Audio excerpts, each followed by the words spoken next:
So away we go. So we plant the seed in the springtime, normally about the last of March, depending on the weather, and the first week of April. Flaxseed or linseed is quite correct to call it either. It's all right to call it either. Small seed, so it's sown in early spring in April, and it's after 14 weeks in the ground, it's ready for harvesting. Oh, 14, okay. 14 or 15 weeks in the ground. Again, it depends on the climate. Yeah. And then now it blossoms out into a blue and white blossom, normally about halfway through the stage, about 6 or 7 weeks. It's into a blossom, blue or white. And so it can be last week in June and into the first week of July, it's in full blossom.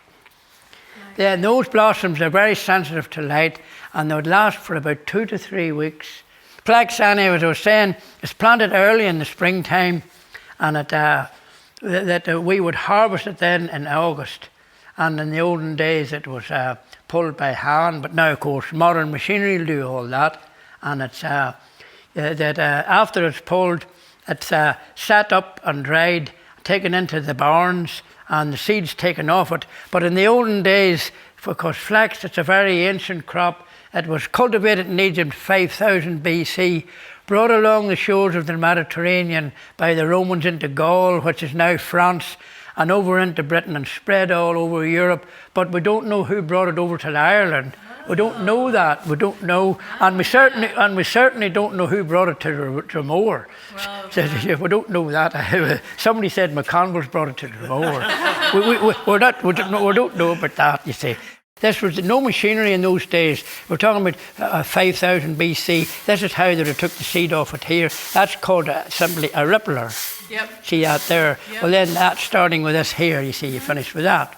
Well, then that's the seed, as you can see there, and then the seeds are inside these wee pods here. Well, now, flax, it's a very tough crop, as you can see here. See that there? Now, you couldn't scotch or process that there very well there because of the toughness, because what makes linen is actually on the outside of it. See that there? See that? See, there's it there. See that? That's on the outside. The waste is in the inside. Yeah. You see it peeling off? Yeah. That's there. There's a very. There you are. You can see that. Now, that's what makes linen there, coming off the outside. That there. You see that? Mm-hmm. Now the waste is in the inside. Well, now for scotchers, for that to be scotched in the mills, such as this one here, and even modern machinery, it has to be steeped in water for 9 to 14 nights. So the next thing you notice is taken out into the field and dried. The first thing you notice is the colour. You see the two different colours. So this, we've got something very different here now. See this here? See the way it's breaking up, see, as opposed to that there, you see? See that? See? That's that waste of what's called shives.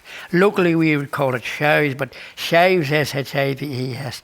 See the way that's all breaking up because that was in the water there, you see. Now that over here now we have we're way back in the Egyptian times. Nice. So this is just, we're actually a form of crimping it here, do you see that here? No machinery, do you see, in those days. We're way back 7,000 years ago. You go back to the hand scotch. Yes, yes. Out in the field. Yes. In the hot sun. So there you are. That's how that was done. Well, then over here they would have scotched it. Then this is how they scotched it. Now there was no machinery. You see. Yeah. That's your hand scotching. That's simply exactly. hand scotching. And they just worked at that. You can imagine how slow the process was. Exactly. But then there was no other way to do it. We would think it's slow now, but they didn't think it's slow, you know. No, exactly. See, there was no other way to do it, you see.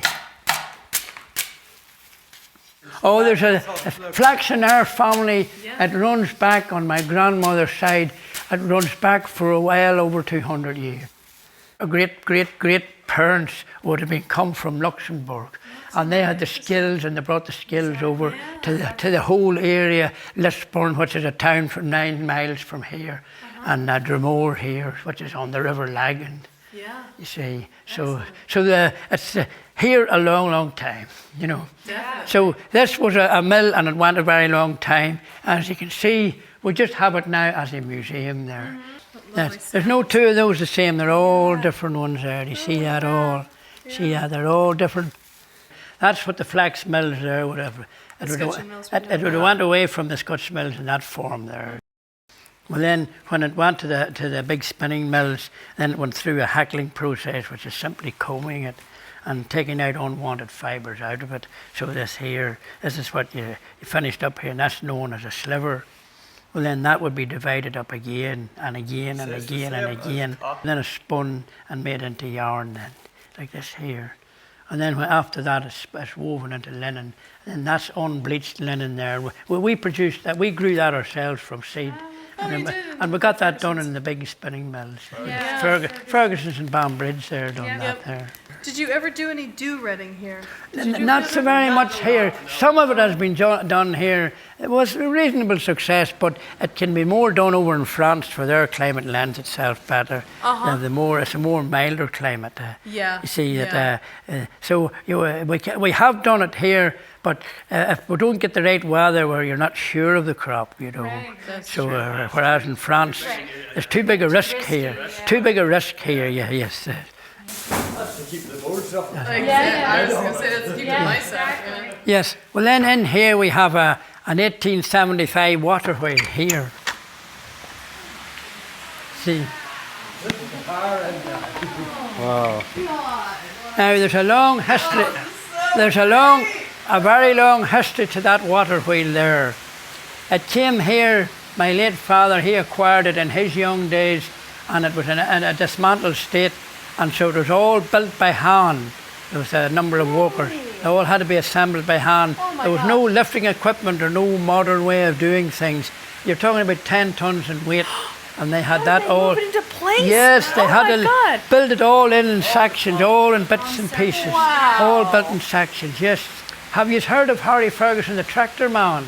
You've heard of Ferguson tractors? Ferguson tractors? Yes. The very man that invented the Ferguson tractor, the whole hydraulic 3-point linkage system, he was in here. This is on the River Lagan. It is, really? That starts in the Mourne Mountains Yeah. and flows till Belfast. Well, I'll start her up. Okay. So do you hand... This is the starting handle. Is that it? Do you hand crank the beginning and then... That's the sluice. You're opening the sluices. Oh, That's the sluice we're left. Yeah.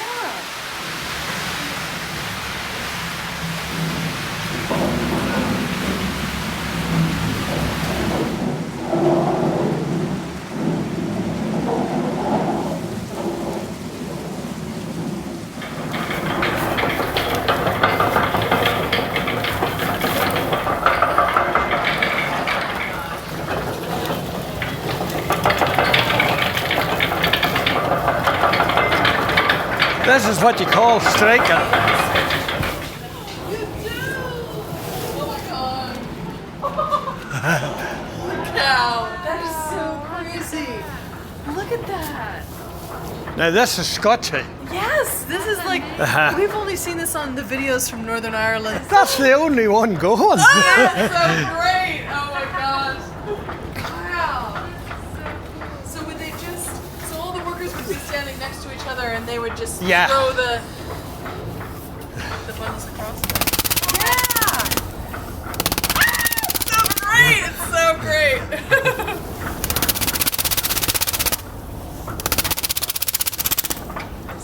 Oh, and then you can do them all together.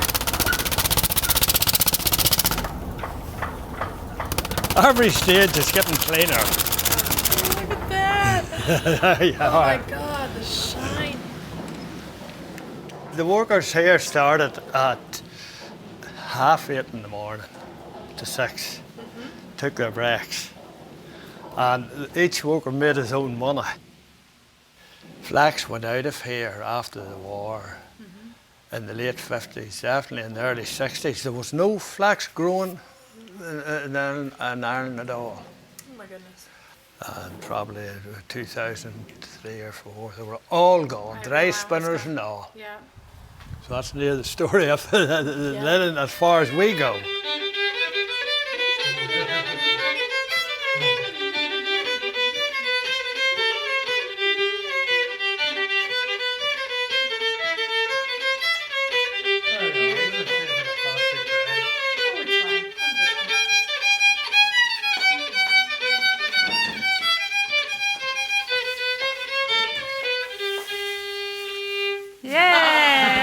beautiful.